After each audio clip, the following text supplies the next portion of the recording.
ఈరోజు మెగాస్టార్, కానీ ఒకప్పుడు ఎవరికీ తెలియని మామూలు వ్యక్తి. చిరంజీవి గారి విజయానికి వెనుక ఉన్న కష్టాలు ఏంటో తెలుసా? ఆంధ్రప్రదేశ్లోని మొగుల్తూర్ అనే చిన్న ఊరిలో సాధారణ కుటుంబంలో జన్మించారు చిరంజీవి గారు. ఏ సినీ బ్యాక్గ్రౌండ్ లేదు, కానీ కళ మాత్రం చాలా పెద్దది. నటుడవ్వాలనే కళతో చేతిలో పెద్ద సపోర్ట్ లేకుండా మద్రాస్కి వచ్చారు. అప్పటి రోజులు గడపడం కూడా పెద్ద సవాలే. మొదట హీరో కాదు, చాలా సినిమాల్లో విలన్, చిన్న పాత్రలే. కొన్ని సినిమాలు ఫ్లాప్, కానీ ఆత్మవిశ్వాసం మాత్రం ఫ్లాప్ కాలేదు.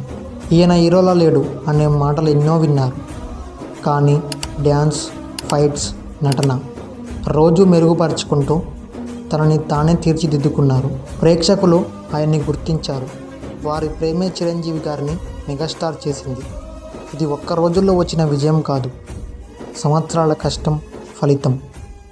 ఆయన ఎందుకు ఇంత ఇన్స్పిరేషనో తెలుసా?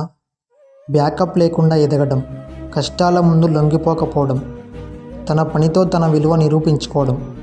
ఇవే చిరంజీవి గారి అసలైన స్టార్డమ్. చిరంజీవి గారి జీవితం చెబుతుంది, పరిస్థితులు కాదు, మీ కృషే మీ భవిష్యత్తు నిర్ణయిస్తుంది.